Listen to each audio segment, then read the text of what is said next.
بسم الله الرحمن الرحيم الحمد لله والصلاة والسلام على رسول الله وعلى آله وصحبه ومن والاه.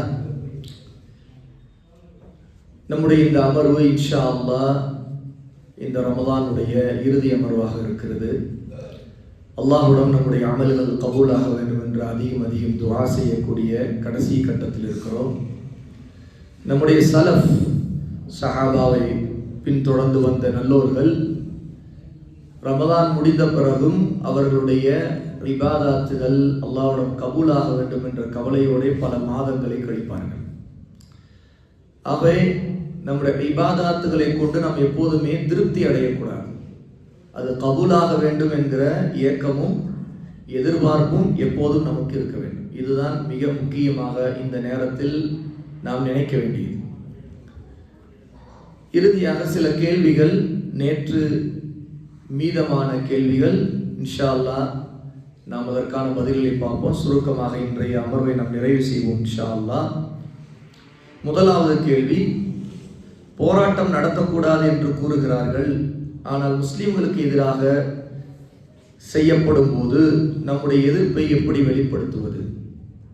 இந்த கேள்வியிலிருந்து நாம் சில விஷயங்களை, உடன்படக்கூடிய கருத்தை முதலில் உறுதி செய்ய வேண்டும். கேள்வியில் எதிர்ப்பை எப்படி வெளிப்படுத்துவது என்கிற ஒரு கேள்வி இருக்கிறது. அப்படி என்றால் எதிர்ப்பு வெளிப்படுத்தப்பட வேண்டும். அந்த எதிர்ப்பு ஏன் வெளிப்படுத்தப்படும்? முஸ்லிமுக்கு எதிராக செயல்படக்கூடிய கூட்டங்களை, எதிரிகளை நாம் எதிர்கொள்கிறோம். ஆகவே எதிர்ப்பை வெளிப்படுத்த வேண்டும். இதில் யாராவது மாற்று கருத்து கொள்வார்களா என்றால் இருக்காது. முஸ்லிம்களுக்கு எதிரான காரியங்கள், சூழ்ச்சிகள், அப்போது முஸ்லிம்கள் எதிர்ப்பை வெளிப்படுத்த வேண்டுமா வேண்டாமா என்றால் ஆமாம், எதிர்ப்பை வெளிப்படுத்த வேண்டும் தான் என்பதில் போராட்டம் நடத்தக்கூடிய மக்களாக இருந்தாலும் போராட்டம் நடத்தாத மக்களாக இருந்தாலும் இதில் ஒரே கருத்தில் தான் இருப்பார்கள். இதில் ஏதாவது மாற்று கருத்து இருக்க முடியுமா? இருக்காது. ஆக முதலில் ஒரு விஷயம் தெளிவாக வேண்டும். எதிர்ப்பை வெளிப்படுத்துவது தவறு என்று சொல்லுகிறோமா என்றால் அல்ல. ஆக இதில் எதிர்ப்பை வெளிப்படுத்துவதில் எந்த மாற்று கருத்தும் இல்லை. இது உடன்பட்ட கருத்து.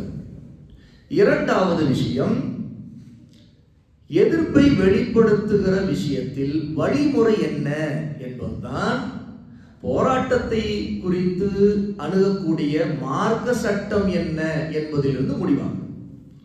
முஸ்லிம்களுக்கு எதிராக சூழ்ச்சிகளும் பல தொந்தரவுகளும் கொடுக்கப்படுவது நாம் வாழ்ந்து கொண்டிருக்கிற இந்த காலத்தில் மட்டுமல்ல, காலங்காலமாக எல்லா நபிமாருடைய காலத்திலும், ரசூலுல்லாஹ்வுடைய காலத்தில் மட்டுமல்ல, அங்கிருந்து தொடங்க தேவையில்லை, அதற்கு முந்தைய காலத்திலிருந்து சத்தியத்தை எடுத்து சொல்லக்கூடிய நபிமார்களுடைய பணி, அவருடைய பிரச்சார காலத்தில் இருந்து நபிமார்களும் சரி, நபிமார்களை ஈமான் கொண்டிருந்த முஸ்லிம்களும் சரி, எல்லோருமே கடுமையாக துன்புறுத்தப்பட்டிருக்கிறார்கள்.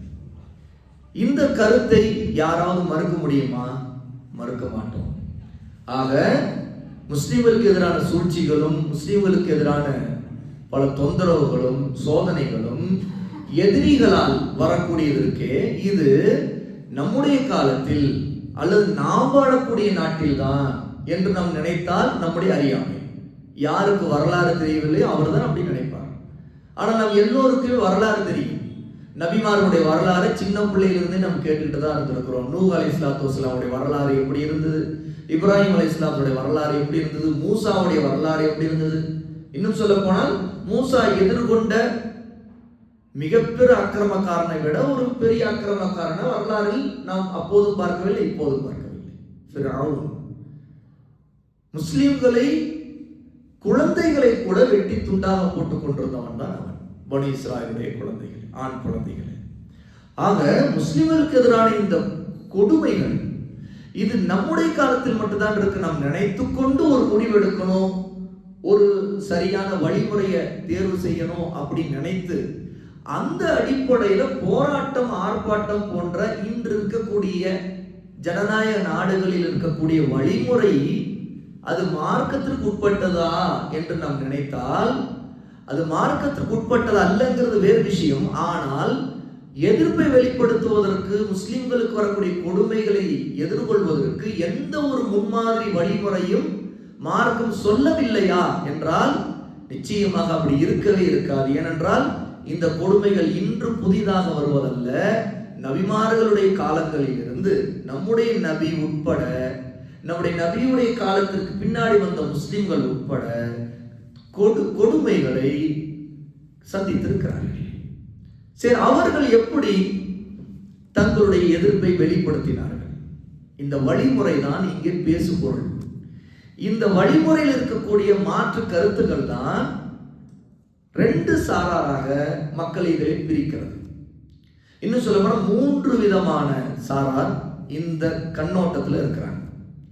எதிர்ப்பை வெளிப்படுத்துவதில் 3 வகையான மக்கள் இருக்கிறாங்க. முதலாவது, நாம் அறிந்திருக்கக்கூடிய ஒரு ஜனநாயக நாடுகள் என்று சொல்லப்படக்கூடிய நாடுகளில் அந்த ஆட்சியாளர்களை எதிர்த்து பொதுவெளியில, அது தெருவிலோ அல்லது சந்தைகளிலோ அல்லது எந்த இடம், அதாவது மக்கள் கூடக்கூடிய இடங்கள் மூலமாக மக்கள் திரண்டு தன்னுடைய எதிர்ப்பை வெளிப்படுத்துவது, அதிருப்தியை வெளிப்படுத்துவது, அநியாயங்களுக்கு இதற்காக குரல் கொடுப்பது, இந்த வழிமுறை. இது ஒன்று. இரண்டாவது வழிமுறை இருக்கிறது. பொதுவாக அதுவும் ஒரு வழிமுறை, ஆனால் அது வெளிப்படையாக தெரியாத வழிமுறையாக இருக்கிறது.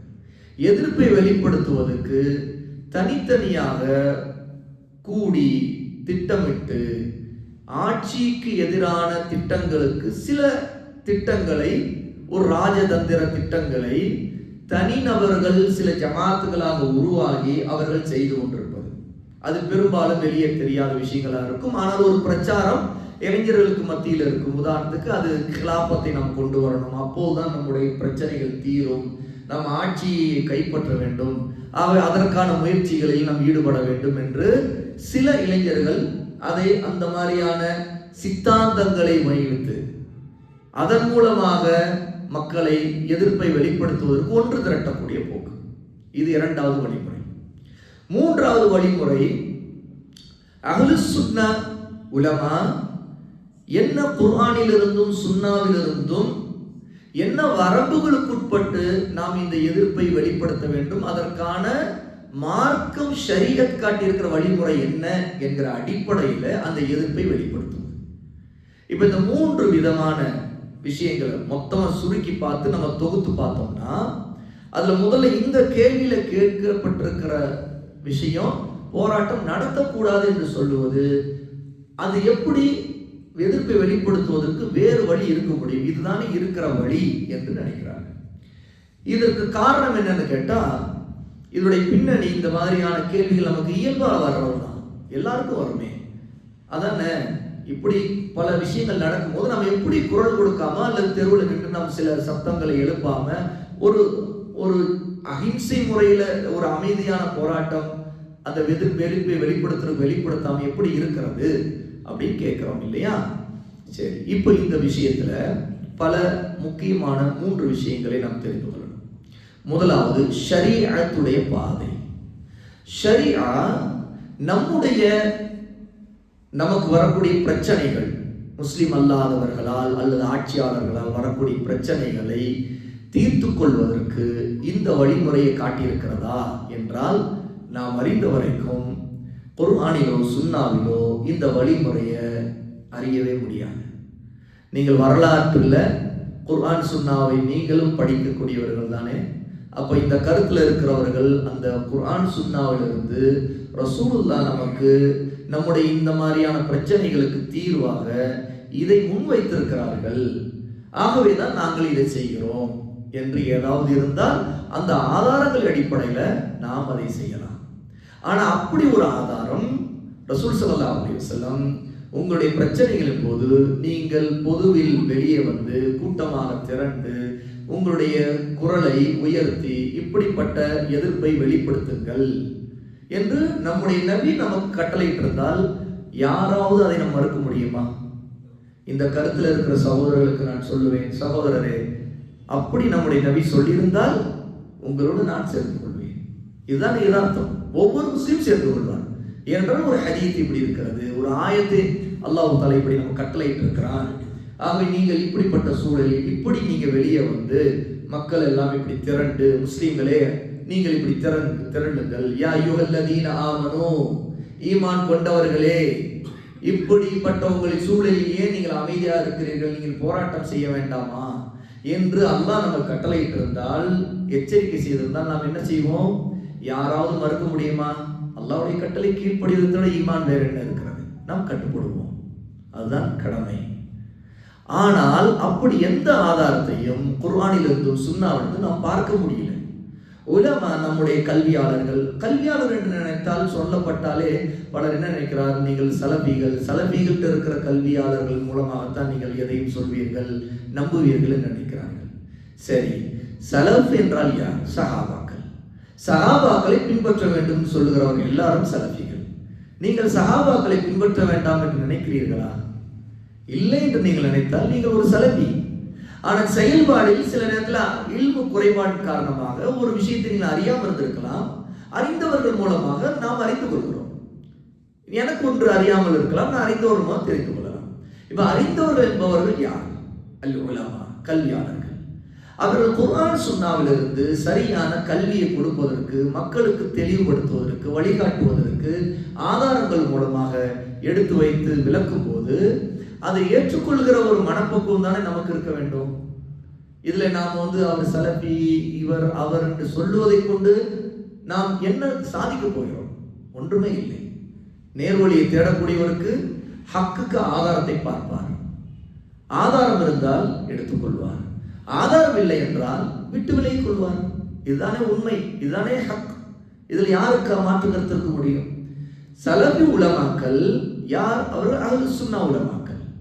அவர்கள் இந்த உம்மத்தின் மீது உண்மையான அக்கறையோடு குர்ஆன் சுன்னாவுடைய ஆதாரங்கள் இருந்தால் அதை அவர்கள் இருப்பார்கள். ஏன் உலமாக்கள் யாரும் இந்த மாதிரியான விஷயங்களுக்கு முன் வருவதில்லை? என்னுடைய ஒரு பாவம். இது அல்லாஹ்வுக்கு மாறு செய்வது சகோதரர்களே, நபிக்கு மாறு செய்வது. ஏன்? இது முதலாவது இறை நிராகரிப்பாருடைய பாதை. அவர்களிருந்து வந்த போக்கு இது. நம்முடைய பாரம்பரியம், நம்முடைய சுன்னாவிலிருந்து ஒருவித எந்த ஒரு ஆதாரத்தையும், ஒரு வரலாற்று குறிப்பை கூட நம்ம இப்படி பார்க்க முடியாது. இன்னும் சொல்ல போனால் இந்த மாதிரியான போக்குகள், நீங்கள் அல்லாஹ் கஞ்சி தெரிந்து கொள்ளுங்கள், இல்மை கற்றுக்கொள்ளுங்கள், ஹவாரிஜிகளுடைய போக்கு. ஆட்சியாளருக்கு எதிராக பொதுவெளியில் பேசுவது, அவர்களுக்கு எதிராக போராட்டம் செய்வது, இப்படிப்பட்ட பாதை ஹவாரிஜிகளுடைய பாதை. அவர்கள்தான் இந்த பாதையிலே ஆட்சியாளருக்கு நேரடியாக பொதுவெளியிலே மக்களுக்கு முன்னாடி அவர்கள் இப்படிப்பட்ட காரியங்களை செய்திருக்கிறார்கள். அந்த மாதிரியான மக்கள் இருக்கும்போது சஹாபாக்கள் அவர்களை கண்டித்தார்கள், அவர்களை எதிர்த்தார்கள், அவர்களை தௌபா செய்யும்படி அழைத்தார்கள். அவர்கள் கடுமையாக முஸ்லிம் ஆட்சியாளருக்கு எதிராக நின்றார்கள். இது முஸ்லிம் ஆட்சியாளராக இருந்தால் மட்டும்தான் கூடாது என்ற அர்த்தம் இல்லை. எந்த ஆட்சியாளராக இருந்தாலும் இந்த வழிமுறை ரசூலுல்லாஹ் ஸல்லல்லாஹு அலைஹி வஸல்லம் நம்முடைய நபி காட்டி தரவில்லை எனும்போது நாம் எப்படி துணிந்து எந்தவித உறுத்தல் இல்லாமல் இந்த பாதையிலே நாம் பயணிக்க முடியும்? ஆகவேதான் நாம் அல்லாஹ்வுக்கு அஞ்சி சொல்லுகிறோம். மக்களின் நலனை நாடி அல்லாஹ்வுக்கு உண்மையாக இருந்து நபியின் பாதைக்கு, அதில் சுன்னாவுக்கு உண்மையாக இருந்து சொல்லுகிறோம்.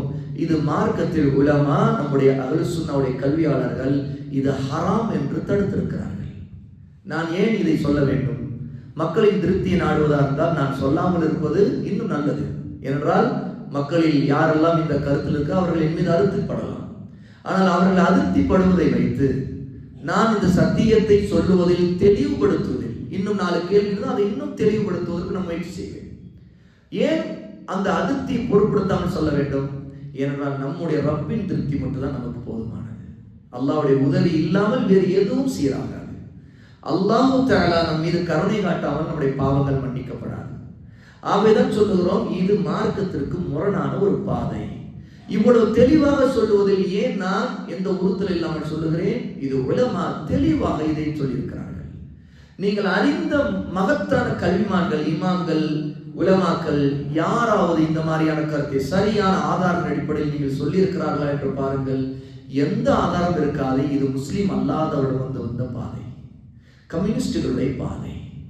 பொதுவாக டெமோக்ரசி சித்தாந்தத்தை முன்வைத்து அரசியல் செய்யக்கூடியவர்கள் காபிர்களில் இருக்கிறவர்கள் அவர்கள் முஸ்லிம்களுக்கு மத்தியில் இதை உள்ளே கொண்டு வந்து விட்டார்கள். முஸ்லிம்கள் அறியாமை காரணமாக இந்த கண்ணோட்டத்தை உள்வாங்கிக் கொண்டார்கள். ஆகவே அதிலேயே இயங்குகிறார்கள். அவர்களை அறியாமல் அவர்கள் அது எங்கே போய் முடியும் என்றே தெரியாது. ஆனாலும் அவர்கள் அதிலேயே காலத்தை கழிப்பார்கள். நாம் அந்த சகோதரர்களுக்காக கவலைப்படுகிறோம், துவா செய்கிறோம். அந்த சகோதரர்களுக்கு நேரிலும் தனிப்பட்ட ரீதியிலும் நேராகவும் மறைமுகமான உணர்த்துகிறோம். அல்லாஹ் கஞ்சி இந்த பாதை விட்டு விடுங்கள். இது அல்லாஹ்வுக்கு ஏற்றுக்கொள்ளாத பாதை, நபி காட்டாத பாதை, இது ஹவாரிஜிகளுடைய பாதை, இது முழுக்க முழுக்க நமக்கு தீங்கான பாதை, நமக்கு இன்னும் சொல்லப்போன எதிரிகளை அதிகப்படுத்தக்கூடிய பாதை. அதாவது ஒரு உளவியல் உண்மை இருக்கிறது. நாம் எதிர்ப்பை வெளிப்படுத்தும் போது அந்த எதிர்ப்பு இன்னும் எதிரிகளை ஆக்கும் என்றால் அது நமக்கு தான் எதிராக ஆகிறது என்பது உண்மை. உண்மையா இல்லையா? அதுதான் யதார்த்தம். எதிரிகளை நாம் அதிகப்படுத்தக்கூடாது. உதாரணத்துக்கு பாருங்கள், சமூக வலைதளங்கள், ஃபேஸ்புக், இன்ஸ்டாகிராமில் நாம் போடக்கூடிய சில பதிவுகள், இன்னும் நாம் ஒரு பதிவுக்கு நாம் போட்டு இதுவரை நம்முடைய பதிவை பார்க்காதவன் கூட அப்படி நம்முடைய பதிவை அவன் அறிந்த பிறகு நமக்கு நம் மீது வெறுப்பையும், இஸ்லாமின் மீது, முஸ்லீமின் மீது வெறுப்பையும் கக்குவதற்கு கூட்டம் கூட்டமாக கொண்டு வந்து விடுவான். இது ஏன் நடக்கிறது? நம்முடைய அணுகுமுறையில் இருக்கக்கூடிய பிரச்சனை அது. ஆக இந்த பாதை முதலில் சுன்னாவில் இல்லை என்றாலே நாம் அல்லாஹ்வுக்கு அஞ்சி விலகிக் கொள்வது நல்லது. இரண்டாவது விஷயம் மிக முக்கியமானது, இதனால் வரக்கூடிய விளைவுகளை, பாதிப்புகளை எந்த சமூகமும் ஏற்கப் போவதில்லை, அதை நாம் தான் ஏற்கிறோம். இதனுடைய விளைவுகள் அது பொருளாதார ரீதியான நஷ்டத்திலிருந்து தொடங்கி நம்முடைய நிம்மதி பாழ்படுவதிலிருந்து தொடர்ந்து நம்மில் அப்பாவியான சகோதரர்கள், சகோதரிகள், அவர்கள் மீது அவர்களுக்கு வரக்கூடிய நெருக்கடிகள், அல்லது நம்முடைய சகோதரர்கள், கட்சிகள் இருக்கக்கூடிய தலைவர்கள், அவர்களுக்கு வரக்கூடிய நெருக்கடி, இதெல்லாம் யார் நாம் சந்தோஷமாக பார்ப்போமா? நினைத்து பாருங்கள். சில கட்சிகளில் இருக்கக்கூடிய தலைவர்கள் அவர்களை காபிர்கள் கைது செய்து அவர்களுக்கு சில விதமான நெருக்கடிகளை கொடுக்கிறார்கள். பல கேசுகள் அவர்கள் மீது இருக்கிறது. அதில் அவருடைய நிம்மதி பாழாகி, அவருடைய குடும்பத்தாருடைய நிம்மதி பாழாகி, அவருடைய பிள்ளைகளும் தாய் தந்தை எல்லாம் ஒன்றுபட முடியாத அளவுக்கு நிலைமைகள் உருவாகி, எதிரிகள் அவருடைய இராணுவத்தையும் ஆட்சி அதிகாரத்தை கொண்டு முஸ்லிம்களுடைய தலைவர்களை முழுக்க நிர்மூலமாக்குவதற்கான திட்டங்களை போடும் போதெல்லாம் அதை எப்படி நாம் இந்த பாதையெல்லாம் நமக்கு ஆரோக்கியமான பாதை என்று நம்ம சந்தோஷப்பட முடியும்? உண்மையிலே அது மேலும் மேலும் நம்முடைய சமூகத்திற்கு மிகப்பெரிய கைசேதத்தையும் துன்பத்தையும் கொண்டு வந்ததை தவிர எந்த பலனையும் கொண்டு வந்ததில்லை. எத்தனையோ பேருக்கு கேசுகள் காலம் முழுக்க அவர்கள் ஆஜராகி கொண்டு பல அவருடைய தனிப்பட்ட வாழ்க்கை முழுக்க சிதைவடைந்திருக்கிறது. அது வெளியில் அவர்கள் சொல்லப்பட முடியாது. அவர்கள் நெருங்கிய நண்பர்கள் தான் அறிந்திருப்பார்கள். அவர்களுக்கு பல பக்கபலமாக அவங்களுடைய கட்சி அமைப்பினர் இருந்தால் கூட அவருடைய தனிப்பட்ட வாழ்க்கை அவர்கள் தொலைத்தது, அவர்களுக்கு போன வாழ்க்கை அவர்கள் யாராலும் அதை பெற்றுத்தர முடியாது. அவருடைய குடும்பத்தை அவர் கவனிக்க முடியாது, நெருக்கடிக்கு தள்ளப்படுகிறார்கள். இதை நாம் அவருடைய தியாகம் என்று நினைத்தால் நம்முடைய அறியாமை. என்றால் தியாகம் செய்வது தௌஹீதுக்காக, நாம் கொல்லப்பட்டால் கூட ஷஹீதுடைய அந்தஸ்தை இன்ஷா அல்லாஹ் நமக்கு கொடுப்பான். அப்படிப்பட்ட ஜிஹாதுடைய பாதை அல்ல இது. அப்படி ஒரு நிலையும் நமக்கு வந்ததில்லை இங்கே. ஏனென்றால் நமக்கு தலைமை இல்லை, ஆட்சி அதிகாரம் இல்லை, அமீர் இல்லை. அவைதான் ஜிஹாதி சிந்தனைகளில் மக்களுக்கு மத்தியில் உசுப்பேற்றக்கூடிய, அதாவது இந்த மக்களை அல்ல, பொதுவாக வேற இன்னொரு கூட்டத்தார் இருக்கிறார்கள், இஹ்லாஃபத், ஜிஹாத், இந்த மாதிரி இளைஞர்களுக்கு மத்தியில் ரகசியமாக பிரச்சாரம் செய்யக்கூடிய அறியாமை மக்கள். அவர்களுக்கு சொல்லுகிறோம், அவர்கள் மிகப்பெரிய வழிகட்டிலும் அவர்களுடைய பாதையும் பிரச்சனைக்குரிய பாதை. அவர்களால் அவருடைய குடும்பமும் வீணாகிறது, அவர்களோடு பழகிய நண்பர்கள், தோழர்கள், அவர்களுக்கும் பல நெருக்கடிகள் வருகிறது. அந்த யதார்த்தத்தை முதலில் புரிந்து கொள்ள வேண்டும் சகோதரர்களே. இந்த பாதை எடுத்துக்கொண்டு நாம் மக்களை திரட்டுவதற்கு செலவழிக்கக்கூடிய நம்முடைய செல்வந்தர்கள் அல்லது நம்ம வறியவர்கள், கஷ்டத்தில் இருக்கிறவர்கள் போடக்கூடிய பணம், கொடுக்கக்கூடிய சேவைக்காக கொடுக்கக்கூடிய தர்மங்கள், இது எல்லாம் எவ்வளவு வீணாகிறது என்று பாருங்கள். அந்த பணம், அந்த செல்வம் நம்முடைய உம்மத்திற்கு முழுக்க பயனுள்ளதாகிறதா என்றால் இல்லை. உண்மையிலே எப்படி வீணாகிறது உம்மத்தில்? ஏன் அந்த சம்பந்தப்பட்ட மனிதனுடைய பிள்ளைகள் கூட நல்ல கல்வி பெறுவதற்கு அது உதவி இருக்காது. உண்மை அது. சமூகத்திலே ஒரு நல்ல கல்வி நிறுவனங்கள் உருவாயிருக்காது, ஒரு பெரிய மருத்துவமனை உருவாயிருக்காது, பாருங்கள், முஸ்லிம் அல்லாதவர்கள் மிகவும் அவர்கள் உலகியல் லாபங்களில் அவர்கள் விழிப்புணர்வோடு இருப்பதால் தான் அவர்கள் இந்த கண்ணோட்டத்தில் அவருடைய செல்வங்களை கொண்டு போய் அழித்துக் கொள்வதற்கு அவர்கள் தயாரில்லை. அவர்கள் மிக எச்சரிக்கையாக இருக்கிறார்கள். உதாரணத்துக்கு கிறிஸ்தவர்கள் என்ன செய்கிறார்கள்? அவருடைய சமூகம் வளர்வதற்கும் இன்னும் மற்ற சமூகங்கள் அவர்களை சார்ந்து வரும்போது அவர்கள் மதம் மாறுவதற்கும் அவருடைய கல்வி நிறுவனங்களை வைத்திருக்கிறார்கள். அவருடைய மருத்துவமனைகளை அதிகப்படுத்துகிறார்கள். இதன் மூலமாக என்ன நடக்கிறது? அவருடைய மதம் ஆதரவாளர்களை அதிகரிக்கிறது. பலருக்கு இந்த சேவை மூலமாக அவர்கள் கிறிஸ்தவர்களாக மாற்றுகிறார்கள். நம்முடைய சமூகத்தின் நிலை என்ன? நாம் நம்முடைய வாழ்வாதார பிரச்சனைக்காக முன்வைக்கக்கூடிய இந்த முறையெல்லாம் நமக்கே திரும்ப திரும்ப திரும்ப சோதனையாக மாறுகிறதை யார் மறுக்க முடியும்? எந்த ஒரு அமைப்பு கட்சி உள்ள சகோதரர்களை தனிப்பட்டல் பேசினா அவர்களுக்கு வரக்கூடிய சோதனைகளை தனிப்பட்டல் கேட்டால் தெரியும்.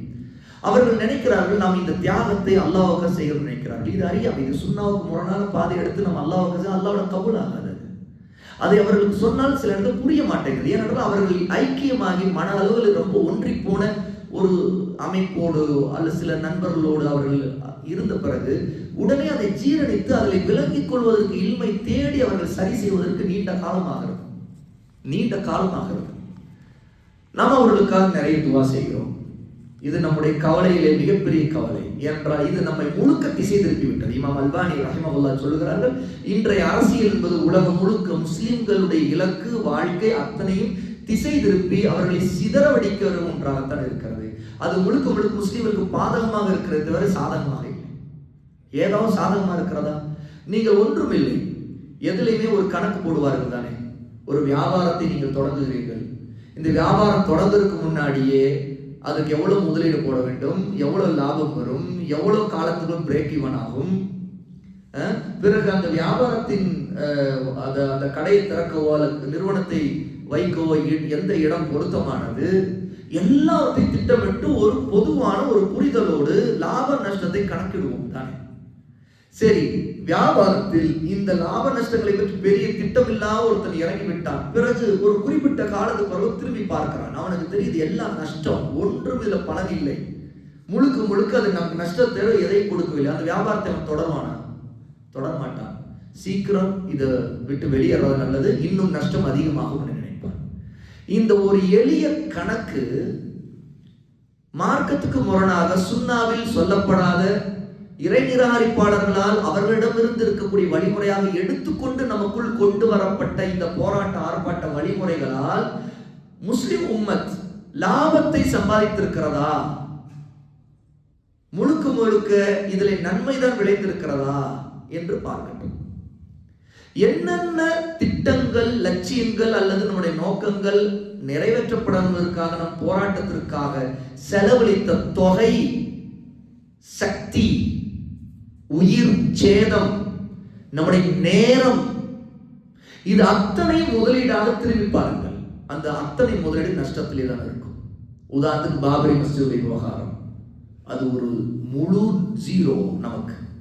ஏனென்றால் நமக்கு சுன்னாவின் அடிப்படையில் அந்த பாதையை எடுத்துக்கொள்ளவில்லை. நாம் ரசூலுல்லாஹி ஸல்லல்லாஹு அலைஹி வஸல்லம் அல்லாஹ்வுடைய பூமியிலே முதல் மஸ்ஜித் காபத்துல்லா, அல்லாஹ்வுடைய மஸ்ஜிதிலே மிகச்சிறந்த முதல் மஸ்ஜித், அதையும் இழந்தார்கள். இழந்தவர்கள் ரசூலுல்லாஹி ஸல்லல்லாஹு அலைஹி வஸல்லம் எத்தனை வருடங்களை அதை மீட்டார்கள் என்று பாருங்கள். நபியான காலத்திலிருந்து கணக்கிட்டுக் கொள்ளுங்கள். ரசூலுல்லாஹி ஸல்லல்லாஹு அலைஹி வஸல்லம் மக்கா வெற்றி கொள்ளும் போது ஏறத்தாழ 20 வருடங்கள் முடிகிறது. நபியானதிலிருந்து மக்கா வெற்றி கொள்ளும்போது 20 வருடங்கள் முடியும். 20 வருடத்தில் ரசூல் ஸல்லல்லாஹு அலைஹி வஸல்லம் காபாவை கைப்பற்றி விட்டார்கள். இது எப்படி முடிந்தது? இதற்கும் எவ்வளவு போர்கள் நடந்திருக்கிறது, நிறைய போர்கள் நடந்திருக்கிறது இதற்கு மத்தியிலே. ஆனால் காபாவை வெற்றி கொள்ளும் போது, மக்கா வெற்றி கொள்ளும் போரே நடக்கவில்லை. அதன் ஒரு ஆச்சரியமான ஒரு அழகு. இது எப்படி அல்லாஹ் அந்த வெற்றியை கொடுத்தான்? மக்கா முஷ்ரிக்குகள் தாங்கள் மட்டும் போர் செய்யவில்லை, ஒட்டுமொத்த அரபுலகத்தை திரட்டினார்கள். அதான் அல் அஹ்ஸாப் போர், ஹந்தக் போர். மதீனாவை சுற்றி வளைத்தார்கள். அவை மதீனாவை சுற்றி சஹாபாக்கள் அகழ் வெட்டி பெரிய குழி தோண்டி உள்ளே காபிர்கள் உள்ளே நுழைந்து விடக்கூடாது என்பதற்கு தடுப்பை அப்படி ஒரு தந்திரத்தை கையாண்டுதான். ஏனால் அவர்களுடைய எண்ணிக்கையில் உள்ளே நுழைந்தால் மதீனாவை மொத்தமாக நிர்மூலமாக்க முடியும். மதீனாவில் இருக்கிற மக்கள் தொகை குறைவு, ஆனால் அவர்களுடைய தொகை அரபு உலகத்தை திரட்டி கொண்டு வந்திருக்கிறார்கள். அல்லாஹ் தஆலா எப்படி பாதுகாத்தார்? அவர்கள் எடுத்துக்கொண்ட முயற்சி என்ன? ஆக காபாவை வெற்றி கொள்வதற்கு, திரும்ப தன் கைவசம் கொண்டு வருவதற்கு ரசூலுல்லாஹ்வுக்கு 20 வருடங்கள் தான் ஆனது. ஆனால் நாம் அதை இழப்பதை முழுக்க உறுதி செய்வதற்கு 30 வருடங்கள் ஆனது ஏறத்தாழ. உண்மையா இல்லையா? இதை யார் மறுக்க முடியும்? ஏன் அல்லாஹ் நமக்கு வெற்றி கொடுக்கவில்லை? ஏனென்றால் நாம் எடுத்துக்கொண்ட பாதை எல்லாமே சுன்னாவின் பாதை அல்ல. ஆனால் நாம் இழந்தது அதிகம். மிகப்பெரிய இழப்பை நாம் சந்தித்திருக்கோம். ஒட்டுமொத்த இந்திய முஸ்லிம்கள், அதிலும் தமிழ்நாட்டு முஸ்லிம்களுடைய போராட்டம், அவர்கள் கொடுத்த நேரம், தியாகம், செல்வம், இதெல்லாம் இந்திய அளவில் கணக்கிட்டு பார்த்து தமிழ்நாட்டு மக்களுடைய பங்களிப்பு தான் மிகப்பெரிய மலை அளவுக்கான பங்களிப்பு. அது யாரும் மறுக்கவே முடியாது இல்லை. ஏனென்றால் தமிழ்நாட்டில் தான் நிறைய அமைப்புகள், கட்சிகள் உண்மையில் அல்லாஹ்வுக்காக தான் பொதுமக்கள் இறங்கினார்கள். அது யாரும் அவங்களுடைய உள்ளத்தில் இருக்கக்கூடிய இஹ்லாஸை நாம் குறை சொல்ல மாட்டோம். ஆனால் வழிமுறையில் இருக்கக்கூடிய பாதை சுன்னாவுக்கு முரணான பாதை. ஏனென்றால் இது கம்யூனிஸ்டுகள் பாதை. அது அல்லாஹ் நமக்கு வெற்றி கொடுக்காத பாதை. ஏனென்றால் நாம் அல்லாஹ்வை தொழாதவர்களாக அதிகம் இருக்கிறோம். அல்லாஹ் எப்படி வெற்றி கொடுப்பான்? மஸ்ஜிதுக்காக போராடுவதால் அல்லாஹ் கொடுக்க மாட்டான், அல்லாஹ்வை தொழுதாதான் கொடுப்பான். இப்ப இதுல இருந்து ஒன்றை தெரிந்து கொள்ள வேண்டும். நம்முடைய எதிர்ப்பை வெளிப்படுத்துவது அல்லாஹ்வின் பக்கம் திரும்புவதை கொண்டு, அவருடைய உதவியை நாடுவதை கொண்டு, அவருடைய மார்க்கத்தை பற்றி படிப்பதை கொண்டு, சுன்னாவை பற்றி படிப்பதை கொண்டு, நமக்கும் நம்முடைய பிள்ளைகளுக்கும் நம்முடைய குடும்பத்தாருக்கும் நம்முடைய அண்டை வீட்டாருக்கும் தீனை கொண்டு போய் சேர்த்து ஒன்றுபட்ட சரியான அகீதா மன்ஹஜ்ல அவங்களை பண்படுத்துவதை கொண்டுதான் வெற்றியாக கொடுப்பான். சஹாபாக்களுக்கு அப்படிதான் கொடுத்தான். ரசூல் ஸல்லல்லாஹு அலைஹி வஸல்லம் காபாவை விட்டு ஹிஜ்ரத் செய்தவர்களுக்கு துரத்துகிற அளவுக்கு, கொல்வதற்கு திட்டம் போடுகிற அளவுக்கான நிலைமையில தான் மதீனாவுக்கு வராங்க. 13 வருடங்கள் இருந்தாங்க. அந்த 13 வருஷங்கள் ரசூல் ஸல்லல்லாஹு அலைஹி வஸல்லம் காபாவில் தொழுவதற்காக ஒரு போராட்டம் நடத்தினாங்களா என்று பாருங்க. உண்மையிலே பண்ணலாங்க. உண்மையிலே ஹக்கு ரசூலுல்லாஹ்வுக்கு இருக்குது. ஏன் தெரியுமா? ரசூலுல்லாஹ் காபாவின் அந்த குடும்பத்தை சேர்ந்தவர்கள். அதை பராமரிக்க அந்த காபாவுடைய மிக முக்கியமான நிர்வாகிகள் ஒருவராக அவருடைய குடும்பத்தார் இருந்திருக்கிறாங்க. அப்படிப்பட்ட குடும்பத்தை சேர்ந்தவர், சிறந்த குடும்பத்தை சேர்ந்தவர். ஆனால் ரசூல் ஸல்லல்லாஹு அலைஹி வஸல்லம் அந்த நேரத்தில் இந்த பாதையை கையில் எடுக்கவில்லை. ரசூலுல்லாஹ் பிரச்சாரத்தை கையில் எடுத்தார்கள். அது தௌஹீதுடைய பிரச்சாரம், அல்லாஹ்வை பற்றி பிரச்சாரம், லா இலாஹ இல்லல்லாஹ்வுடைய பிரச்சாரம். உண்மையா அவருடைய தேவை அங்க இருந்ததை விட அதிகமா இருக்கிற தேவை இங்கேதானே. ஏன்னா இங்கேதான் அங்க இருந்தது போல அதை விட அதிகமான முஸ்லிம் அல்லாதவர்கள் வாழக்கூடிய தேசத்தில் நம்ம இருக்கிறோம். ஆக அந்த மாதிரி கட்டத்தில் சகோதரர்களே, இது ஒரு பெரிய தலைப்பு. பல கேள்விகள் உங்களுக்கு வரும்போது தொடர்ந்து அதற்கு விளக்கம் கொடுத்து ஆதாரங்களை தெளிவுபடுத்தி நாம் விளக்க வேண்டும். ஆனால் அதற்கான நேரங்கள் இல்லை. நீங்கள் இல்மை தேடக்கூடியவர்கள் நீங்கள் உலமாக்களிடம் தேடுங்கள், அல்லது நேரங்கள் கிடைக்கும் போது வந்து தனிப்பட்டதில் நீங்கள் இல்மை தேடுவதற்காக உட்கார்ந்து என்று கேளுங்கள். நான் அதிகமாக ஆதாரங்களை கொடுத்து விளக்குவேன் இன்ஷா அல்லாஹ். ரசூல் ஸல்லல்லாஹு அலைஹி வஸல்லம் இந்த பாதையை எடுக்கல. ஏன் அநியாயத்தை தட்டி கேட்பது ரசூலுல்லாஹ் ஏன் அப்போது ஒரு போராட்டத்தை காபாவுடைய வாசல்ல நிற்கக்கூடாது? ஏன் செய்யக்கூடாது? செய்திருக்கலாமே. ஆனால் ரசூலுல்லாஹ் அந்த பாதை எடுக்கல. இன்னும் சொல்ல போனா மதீனாவுக்கு வந்த பிறகு கூட ரசூல் ஸல்லல்லாஹு அலைஹி வஸல்லம் எந்த அளவுக்கு அழகாக நடந்தார்கள் என்று கவனியுங்கள். ஹுதைபியா உடன்படிக்கை நடந்ததை விட ஒரு பெரிய ஆதாரம் இருக்க முடியுமா? முஸ்லிம்களுடைய நலனைத்தான் முதலில் கவனத்தில் கொள்ள வேண்டுமே தவிர ரசூல் ஸல்லல்லாஹு அலைஹி வஸல்லம் அங்கே காபாவுடைய நலனை பார்க்கவில்லை. ஏன் தெரியுமா? ஹுதைபியா உடன்படிக்கை நடந்தது. ரசூல் ஸல்லல்லாஹு அலைஹி வஸல்லம் சஹாபாக்களும் கனவு கண்டு, குறிப்பாக அந்த கனவு உம்ரா செய்வதாக பார்த்த கனவு. அதற்காக எல்லோரும் கிளம்பி போன நேரத்தில் ஹுதைபியாவிலே காபிர்கள் குறுக்கிட்டு தடுத்து உங்களை உள்ள விட மாட்டோம் என்று சொல்கிறாங்க. அப்போதாவது ரசூல் ஸல்லல்லாஹு அலைஹி சஹாபாக்கள், இன்னும் உமருக்கு கோபம் வந்தது அந்த சமாதான ஒப்பந்தத்தை ஏற்றுக்கொள்ள கூடாது என்று. ஆனால் ரசூலுல்லாஹ் இது அல்லாஹ்வின் கட்டளை என்று சொன்னார். ரசூலை பற்றி பிடித்துக்கொள் அப்படிங்கிறாங்க அபூபக்கர் உமரிடம். உமர் அமைதியாக, உமர் கடைசி காலத்தோட மௌத்து வரைக்கும் கவலைப்பட்டார். ரசூலுல்லாஹ் அன்னைக்கு நம்ம கோபப்பட்டது எவ்வளவு பெரிய தப்பு. அதற்காக உமர் சொல்லுகிறார், நான் அதிகமாக தொழுவேன், அதிகமாக நபில் நோன்புகளை வைப்பேன், அதிகமாக தர்மம் செய்வேன், அல்லாஹ் என்னை மன்னிக்க வேண்டும் என்பதற்காக. அந்த நேரத்தில் உதைபியா உடன்படிக்கை நேரத்திலேயாவது ரசூல் ஸல்லல்லாஹு அலைஹி வஸல்லம் உமருடைய சொல்லை கேட்டு கூட என்ன செய்திருக்கலாம்? நாங்க உம்ரா செய்ய வரோம், ஏற்கனவே நாங்க அங்கிருந்து வெளியே வந்துட்டோம், இப்போ உம்ரா செய்யற தடுத்தோம்னா போர் தான் நடக்கும், விட மாட்டோம் அப்படின்னு நின்றுக்கலாம். ஆனா ரசூல் ஸல்லல்லாஹு அலைஹி வஸல்லம் அந்த பாதையை கையில் எடுக்கல. குறைஞ்சபட்சம் ஒரு போராட்டம், ஒரு சப்தமிட்டு எல்லாரும் அல்லாஹ் அக்பர் சொல்லுங்க, கத்துங்க அப்படின்னு சஹாபாக்களுக்கு ரசூலுல்லாஹ் சொல்லியிருக்கலாம். எங்கேயாவது நம்ம பார்த்திருக்கிறோமா? முதல்ல அல்லாஹ் அக்பர்ங்கிற திக்ருடைய மகத்துவம் என்ன சகோதரர்களே? அது எதற்கு இன்னைக்கு பெரும்பாலும் பயன்படுத்தப்படுது? இல்லை, இதெல்லாம் சுன்னாவிலே இல்லை. இது உங்களுக்கு ஆச்சரியமா இருந்தால் எப்படி இது ஒரு புதிய செய்தியா இருக்கிறது? ஆமா, அல்லாஹ் அக்பர் தான் நாளை மறுநாள் நம்ம சொல்லுவோம் அல்லாஹ் அக்பர். ஒவ்வொரு தொழுகைக்கு பாங்கு சொல்லப்படும், அல்லாஹ் அக்பர் சொல்லப்படும். இதுதான் இபாதத்துக்காக தான் அல்லாஹ் அக்பர் சொல்லப்பட்டிருக்குது. ஆகவே இந்த மாதிரி ரசூலுல்லாஹ் அந்த மக்களை தூண்டவில்லை. எல்லோரும் அமைதியாக இருந்தார்கள். ஒப்பந்தம் நடக்கிறது. ஏன்? முஸ்லிம்களுடைய நலன் தான் முக்கியம், பாதுகாப்பு முக்கியம். முஸ்லிம்களுக்கு இருக்கின்ற நிலையை விட சேதாரம் அதிகமாக கூடாது. பாருங்கள், ஹமாஸ் நடத்திய போர்களுடைய விளைவு. ராஃபிதா ஷியா காபிர்கள் ஹமாஸை தூண்டிவிட்டு அந்த அறியாத மக்கள், இஹ்வானுல் முஸ்லிமுடைய சிந்தனையிலே தாக்கம் பெற்றவர்கள் ராஃபிதா ஷியா காபிர்களை நம்பி போரில் இறங்கி முழுக்க முழுக்க சுன்னி முஸ்லிம்களாக நம்முடைய சகோதர சகோதரி குழந்தைகள் உட்பட கொத்து கொத்தாக கொல்லப்பட்டார்கள். வலிமை இல்லாமல், அதிகாரம் இல்லாமல் எதிர்ப்பை வெளிப்படுத்துவது ஒரு நமக்கு நாமே கொள்ளி வைப்பது. இதைத்தான் நாம் பல நேரங்களில் செய்து விடுகிறோம். நமக்குத்தான் எல்லாம் எதிராக மாறுகிறது. ஒரு விதத்தில் நாம எடுக்கக்கூடிய முயற்சி சேம் சைட் கோல் என்று சொல்லுவாங்க ஃபுட்பால்ல. சேம் சைட் கோல். கடைசியில் பார்த்தா நாம தான் இன்னொருத்தர் கோல் போட்டு கொடுத்துருவோம் இருக்கும். அதான் சேம் சைட் கோல் மாதிரி. அதாவது நமக்கு எந்த சாதகமும் இருக்காது, பாதகமா இருக்கும், ஆனா எதிரிக்கு சாதகமாயிருக்கும். இது போல எதிரிக்கு சாதகமாகக்கூடிய பல விஷயங்களை நாம் எடுக்கக்கூடிய வழிமுறைகள், அதாவது எதிர்ப்பின் முறைகள், அதுல நமக்கு வரக்கூடிய நஷ்டங்களை நாம் பார்க்க வேண்டும் என்று சொல்லுகிறேன். நாம் எதிர்ப்பை மறுப்பதல்ல, எதிர்ப்பின் வழிமுறையில் இருக்கிற நமக்கு வரக்கூடிய பாதகத்தை பார்த்தாவது நாம் எப்படி ஒரு வியாபாரத்தில் கணக்கு போட்டு பார்த்து முழுக்க நஷ்டம் என்று அதை விட்டு விலகுறோமோ அது போன்ற ஒரு சிந்தனைக்கு வர வேண்டும். சரி, எது லாபகரமானது? குர்ஆன் சுன்னாவை பற்றி பிடித்து பொறுமை காத்து அல்லாஹ்வோட உதவி தேடி தீனை பற்றி பிடிப்பதுதான். அதை கொண்டு அல்லாஹ் வெற்றி கொடுப்பானா? நிச்சயமாக கொடுப்பான். என்றால் நாம் யாரை நம்புகிறோம்? அல்லாஹ்வை, ரப்புல் ஆலமீன். ஆட்சி அதிகாரம் அவனிடம் தான். லஹு மா ஃபிஸ் ஸமாவாதி வ மா ஃபில் அர்த். வானங்கள் பூமியின் ஆட்சி அல்லாஹ்விடம் இருக்கிறது.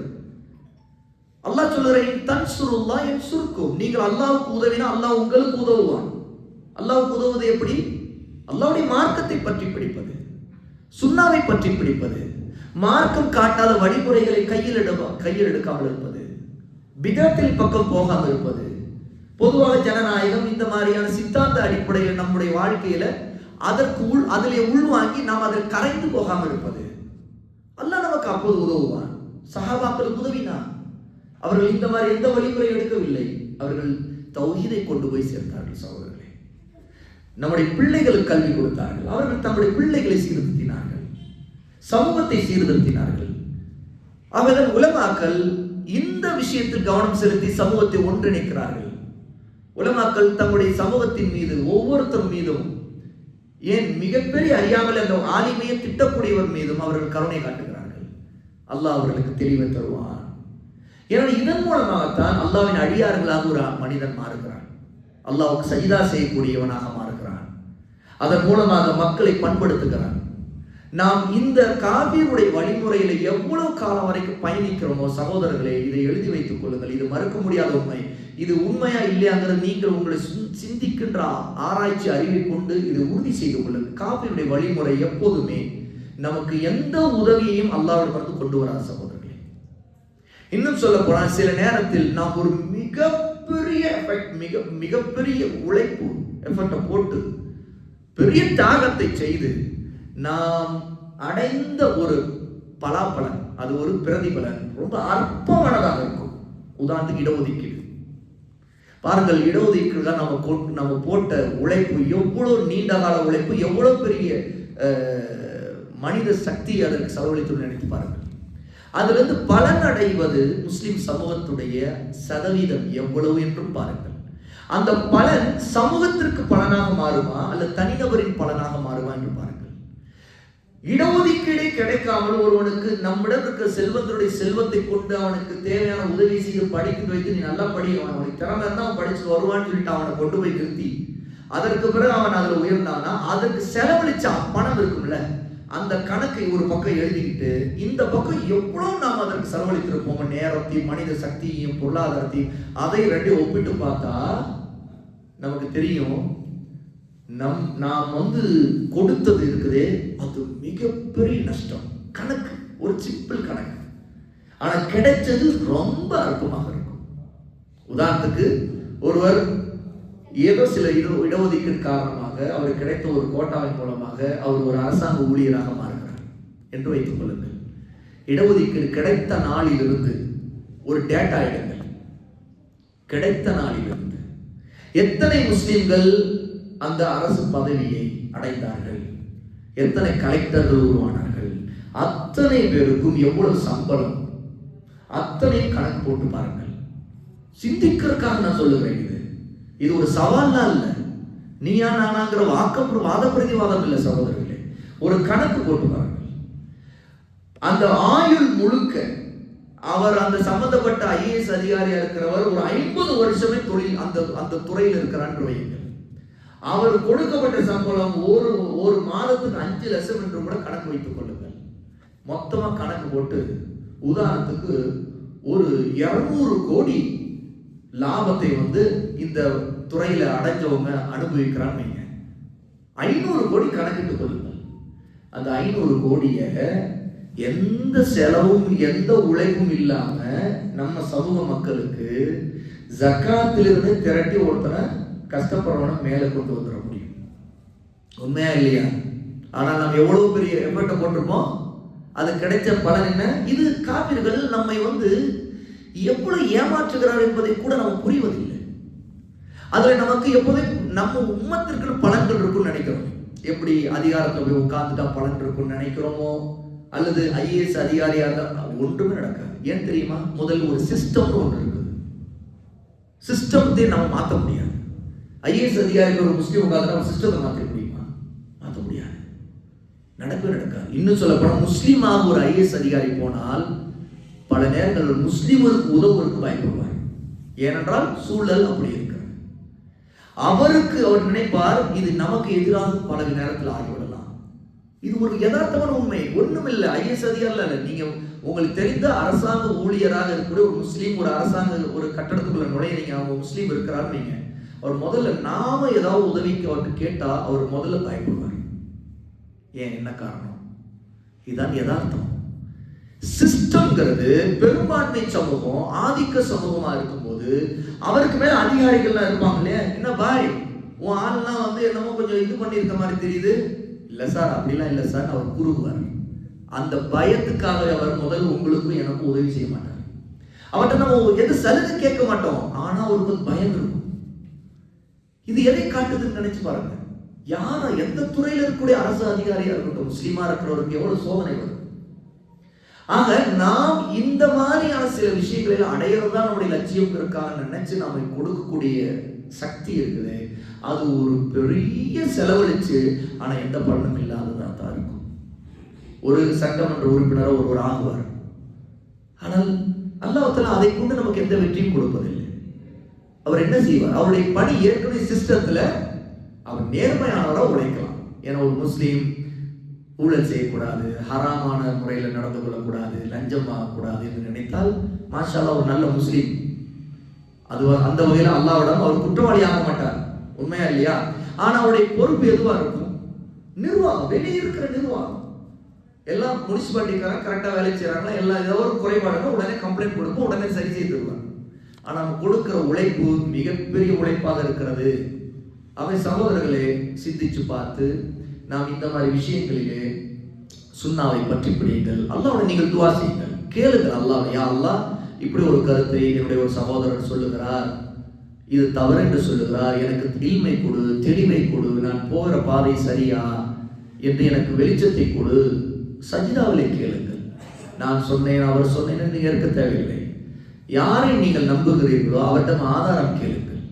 சகோதரரை, நீங்கள் சொல்லுகிறீர்கள் இது நமக்கு நன்மைதானா, எனக்கு பல சந்தேகங்கள் இருக்கு, தெளிவுபடுத்துங்கள். முதலில் இது சுன்னா அடிப்படை. நாம் ஒரு முஸ்லீம், அல்லாஹ் ரசூல் சொன்னபடிதான் நடக்கணும். இது எங்கிருந்து நம்ம எடுத்துக்கொண்டோம் என்று அவரிடம் கேளுங்கள். அவர்கள் நமக்கு பிடித்தமானவர்கள் என்பதனால் நீங்க ஏற்க வேண்டாம். பிடித்தமானவர்கள் என்பதனால நல்ல மரியாதை, நமக்கு எவ்வளவு நல்ல மக்கள் மரியாதை இருக்குது, அது வேற. ஆனால் மார்க்கம் என்ற போது நம்ம அல்லாஹ்வின் திருப்தியை தான் நாட வேண்டும், அதுதான் முக்கியமானது. இதை கவனத்தில் கொள்ளுங்கள். இறுதியாக ஒரு 5 நிமிடத்தில் நான் சுருக்கமாக மற்ற கேள்வியில் வருகிறேன். போகியத்திற்கு வீடு கொடுக்கவோ குடியிருக்கவோ கூடாது. ஆனால் குறிப்பிட்ட தொகை போகிய பணமாக கொடுத்து 10,000 வாடகை பெருமானம் உள்ள வீட்டிற்கு 1000 அல்லது 500 என்று வாடகை கொடுக்கலாமா? 2 விஷயங்களை ஞாபகம் வையுங்கள். முதலாவது, போகியம் ஒத்திக்கு இப்படிப்பட்ட நிலையில் நாம் போவது கூடாது என்பதற்கு காரணம் வட்டி. அது வட்டி தான், அது ஹராம். இரண்டாவது, அதை ஆகுமானதாக ஆக்கக்கூடிய வழிமுறை என்பது உண்மையானதாக நேர்மையானதாக இருக்க வேண்டும். அது அல்லாஹ்வை நாம் ஏமாற்ற முடியாது இல்லையா? அப்போ அந்த உண்மை நேர்மை அதிலே நமக்கு புரிய வேண்டும். எப்படி? 10,000 பெருமானம் உள்ளதை நான் ஹலாலாக்குவதற்கு 500 ரூபாய் கொடுக்கிறேன் என்றால் அது நேர்மை அல்ல, ஏன்னா அது வாடகை அல்ல. நமக்கு நாம கேள்வி கேட்டா என்ன தெரியும்? அது வாடகை அல்லன்னு தெரியும். வாடகை என்பதற்கு ஒரு மதிப்புன்னு ஒன்று இருக்கு. அந்த மதிப்பு அங்கே செல்லுபடி ஆகும். வேண்டுமானால் வாடகை கொடுப்பவருக்கும் வாங்குவதற்கு இடையே ஏற்றம் இறக்கம் இருக்கலாம். அந்த ஏற்றம் இறக்கங்கிறது எந்த அடிப்படையில் இருக்கும்? 10,000 மதிப்புள்ளது. அவர் சொல்லுகிறார், எனக்கு 10,000 நான் கொடுக்க மாட்டேன், நான் பார்க்குற வீட்டுடைய வாடகை நான் இவ்வளவு இல்லை, நான் குறைவாக தான் பார்க்குறேன். எவ்வளோ நான் பார்க்குறேன் அப்படின்னு கேட்கும்போது அவர் சொல்ல 5,000 ரூபாய் தான் பார்த்துட்டு இருக்கேன். இப்போ அவர் 5,000 ரூபாய்க்கு கொடுப்பாரா? கொடுக்க மாட்டார். எனக்கு 50% அப்படி பாதியாக குறைக்கிறது அவரால் முடியாது. அவர் அடுத்த கட்டத்துக்கு என்ன, 5,000 ரூபாய்க்குனா வேற வீடு இருக்குன்னு காட்டுவார். இல்லை, எனக்கு இந்த வீடு மாதிரி நான் பார்த்துக்கிட்டு இருக்கேன், அது எங்கேயுமே மார்க்கெட்டில் கிடைக்காது, ஏன்னா 10,000 மதிப்பு உள்ளது. இல்லைங்க, மார்க்கெட்டில் வேற நான் இதோடைய தரத்தில் பார்த்துருக்கேன், நான் 8,000 ரூபாய்க்கு கொடுக்குறவங்க இருக்கிறாங்க அப்படின்னா அவர் என்ன சொல்வார்? இல்லை, ஏதோ ஒரு பேரம் நடக்கலாம். பேரம் நடந்து ஒரு முடிவுக்கு வருவது வேற. உதாரணத்துக்கு கடைசியில் அவர் பார்க்கிறார், சரி நீங்க 8,000 ரூபாய் கொடுங்க, சரி 7,000 ரூபாய் கொடுங்க. ஒரு வாடகையை நிர்ணயிக்கும் போது அதுல சில நேரத்துல ஒரு புரிதலுக்காக அந்த சேஃப்டி டெபாசிட்டுடைய தொகையை கொஞ்சம் கூட குறைய இருக்கும்போது, சரி உங்களுக்கு தேவை இருக்குது, எனக்கு பணம் இவ்வளவு தேவைன்னா 10,000 விடணும்னு நினைக்கிறேன், சரி எனக்கு நீங்க 1 லட்சம் ரூபாய் தேவை சேர்த்து தரைக்கிறீங்க, நான் உங்களுக்கு திரும்ப கொடுக்குற உங்களுடைய வாக்குறுதி நான் காப்பாத்துறேன், ஆனா வாடகை சரி 10,000 ரூபாய் உங்களுக்கு 7,000 ரூபாய் கொடுக்க முடியும் கொடுக்குறீங்க, சரி நான் 7,000 ரூபாய்க்கு நான் கொடுத்துட்றேன். இது மார்க்கத்தில் அனுமதிக்கப்படும். ஏன்னா அவர் வாடகை தான் கொடுக்கிறார், ஆனா சேஃப்டி டெபாசிட்டை முன்ன பின்ன கூட குறைவாங்க. ஏன்னா அதுவும் மார்க்கத்தில் நிர்ணயிக்கப்பட்டதல்ல. சரியா? இத்தனை மாதங்கள் கணக்கு இல்லை. ஒருத்தர் கேட்கறது அவருடைய தேவைக்காக கேட்கிறாரு, கொடுக்கிறவர் அவருக்கு தேவை என்றால் சமரசம் பண்ணிக்கிறார், அதாவது காம்ப்ரமைஸ் பண்றார். இந்த காம்ப்ரமைஸ் முழுக்க வட்டி பரிவர்த்தனையில இருக்காது. எப்படி ஒரு சில்லறை வியாபாரத்துக்கும் மொத்த வியாபாரத்துக்கும் ஒரு வித்தியாசம் இருக்குது இல்லையா? ஒரு பொருளை வாங்கும்போது சில்லறை வியாபாரத்தில் வாங்கும்போது ஒன்றுன்னு வாங்கும்போது அதுக்கு ஒரு காஸ்ட்டு, இல்லை நீங்கள் மொத்தமாக எடுக்கிறீங்கன்னா நான் இதுக்கு இவ்வளோ ரேட் கம்மி பண்ணி தரேன், பார்த்தா உங்களுக்கு பாதியாக கூட குறையும், ஆனால் நீங்கள் மொத்தமாக இத்தனை பீஸ் எடுக்கணும் அப்படின்னு சிலர் சொல்லுவாங்க. அப்போ அந்த நேரத்தில் என்ன செய்யும்? ஒரு பொருள் 100 ரூபா இருக்கும் சில்லறை வியாபாரிக்கு வாங்குறவருக்கு, ஆனால் ஒரு மொத்தமாக எடுக்கும் அதே பொருள் 50 ரூபாய்க்கு கூட கிடைக்கும், அல்லது 60 ரூபாய்க்கு கூட கிடைக்கும். அப்போ இது வட்டியான இல்லை. அது போல ஒரு பரிவர்த்தனை அடிப்படையில் வாடகை நிர்ணயிக்கப்பட்ட அடிப்படையில் இருக்க வேண்டும். அப்போ அது 1,000 ரூபாய் 2,000 ரூபாய் அல்லது 500 ரூபாய் 1000 ரூபாய் 10,000 மதிப்புள்ளதுக்கு 500 1000 10ல் ஒரு பங்கு அல்லது 20ல் ஒரு பங்கு அப்படிங்கிறது உண்மையான நேர்மை இல்லை. அது நாம ஏமாற்றுவது, அல்லாஹ்வை ஏமாற்ற முடியாது, நாம ஏமாற்றுவது. ஆகவே நம்முடைய இல்லைன்னா ஒருத்தர் இப்படி செய்யலாம், நான் உங்களிடம் உங்களுடைய தேவை கருதி நான் இதில் ஒரு பகுதியை இந்த கணக்குக்காக இல்லை, நான் தர்மமாக சதக்காவா நியத் செய்து கொள்கிறேன்னு ஒருத்தர் கொடுக்குறான்னு வைங்க, அதை ஒரு எடுத்துக்கொண்டு மார்க்கத்தில் தடை இல்லை. உதாரணத்துக்கு 10,000 மதிப்புள்ள வீடு ஒருவருக்கு அவர் கொடுக்க விரும்புகிறாரு, அவருக்கு முடியல, அந்த அளவுக்கு வாடகை கொடுக்க முடியாது. இவர் நினைச்சு பார்க்குறாரு, நம்ம எவ்வளோ சில காரியங்கள் செய்ய, ஏதோ ஒரு நல்ல மனுஷனுக்கு நம்ம ஒரு நல்ல குடும்பத்திற்கு கொடுக்கணும்னு நினைக்கிறோம், சரி 10,000 மதிப்புள்ள தான், சரி மாதம் 2,000 ரூபாய் கொடுத்துருங்க அப்படிங்கிறார். இந்த 2,000 ரூபாய் கொடுக்குன்னு சொன்னது வட்டி அடிப்படையிலான இல்லை. அவர் சொல்றது என்னன்னு கேட்டா, இது நான் 10,000 ரூபாய் கொடுக்கறது தான், ஆனா எனக்கு இதன் மீது தேவை இல்லை, நான் நினைச்சா இது ஃப்ரீயா கூட கொடுக்கலாம் தான் அவர் மனசுல நினைக்கிறாரு. அதனால் அவர் நினைக்கிறாரு 2000 ரூபாய்க்கு உனக்கு கொடுத்துறேன். இப்போ உன்னுடைய தேவை அவ்வளோ கஷ்டத்தில் இருக்கிற, உன்கிட்ட பணம் இல்லைங்கிற, முடியல, மாசம் என்னால் அவ்வளோ வருமானம் எனக்கு இல்லைங்கிற அப்படின்னு அவர் கொடுக்குறாரு. அதை ஏற்றுக்கலாம், ஏன்னா அது சதக்கா. ஆனா வியாபாரம்னு வரும்போது வியாபாரத்துக்கு ஒரு நேர்மை இருக்கும். வியாபாரத்தை வட்டி நுழைக்கிறார். அப்ப 500 ரூபா 1000 ரூபான்னு சொல்லி கொடுக்குறது வட்டி. அது வியாபாரம் இல்லை, அது மறைமுகமா நம்மை ஏமாற்றிக்கிறது. ஆனால் இந்த பேரத்தின் அடிப்படையில ஒருத்தருக்கு சூழ்நிலை கூட அப்படி அமையலாம். பல மாசமா வீடு சும்மாவே கிடக்குது, வாடகைக்கு ஆள் அவரோட 10,000 சொல்லி 10,000 வர்றவங்களாம் இல்லைங்க, இந்த ஏரியாவில் 10,000 யாருமே வரமாட்டாங்கன்னு சொல்லி போயிட்டே இருக்காங்க.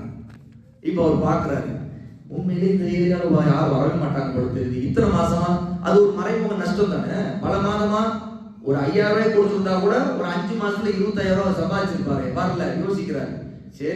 சரிங்க பரவாயில்ல, 5,000 ரூபாய் வந்துருங்கன்னு விட்டுறாரு, 5,000 ரூபாய் வாங்கன்னு விட்டுறாரு.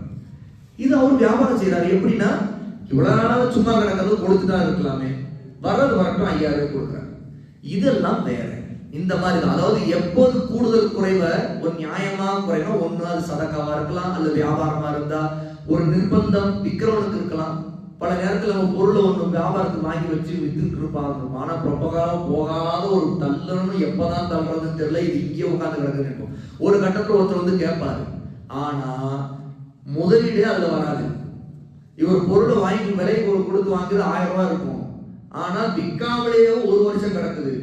இப்போ ஒருத்தர் வந்து கேட்கிற 200 ரூபாய்க்கு கிடைக்குமான்னு தேடிட்டு இருக்காரு. இந்தாங்க எடுத்துட்டு போங்க, முதல்ல இது காலி ஆகட்டும், 200 முதல்ல வரட்டும் அப்படின்னு சொல்லி வாங்கி கல்லால போட்டுருவார். இது என்ன வியாபாரம் தான். ஆனால் மறைமுகமா நஷ்டம். இப்படியே பொருள் 1000 ரூபாய் பொருள் கிடக்கிறத விட 800 ரூபாய் நஷ்டம் அடையுது, 200 ரூபாய் கல்லாவுக்கு வரட்டும் சொல்லிட்டு வாங்கி போட்டுருவார். ரொட்டேஷனாக ஆகட்டும். பல நேரத்தில் எதுவும் நடக்கலாம்.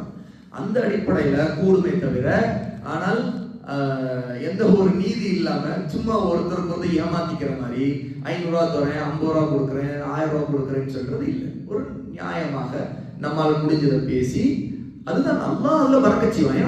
அதான் வியாபாரம்.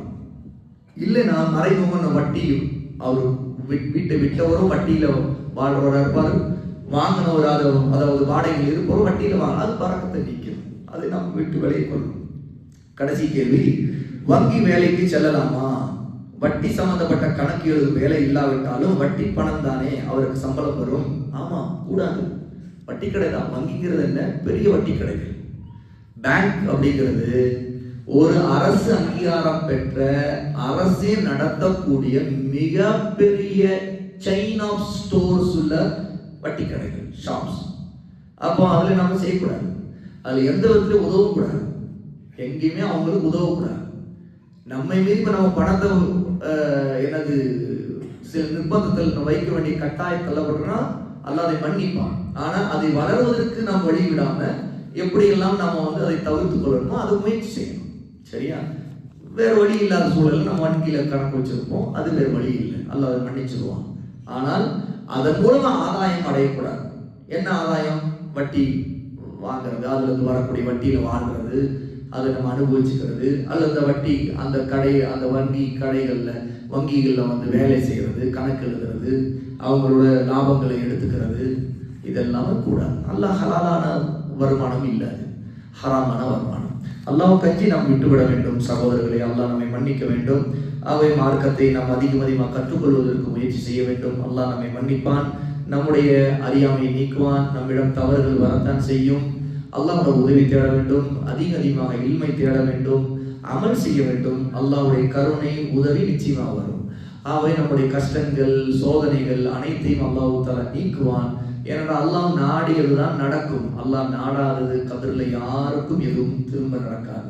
ஆகவே நாம் என்னதான் முயற்சி செய்தாலும் அல்லாஹ்வுடைய நாட்டத்தின் அடிப்படையில் நடக்கக்கூடிய விஷயங்களில் அவருடைய உதவி இல்லாமல் நமக்கு எந்த நன்மையும் கிடைக்காது. அதைத்தான் நாம் லா ஹவுல வலா குவத்த இல்லா பில்லாஹ் என்று சொல்கிறோம். ஒரு பாவத்தை விட்டு தப்பிப்பதாக இருந்தாலும், ஒரு நன்மையை வெற்றியை அடைவதற்கு சக்தி பெறுவதாக இருந்தாலும் அல்லாஹ்வை கொண்டே தவிர வேறு எதுவும் இல்லை.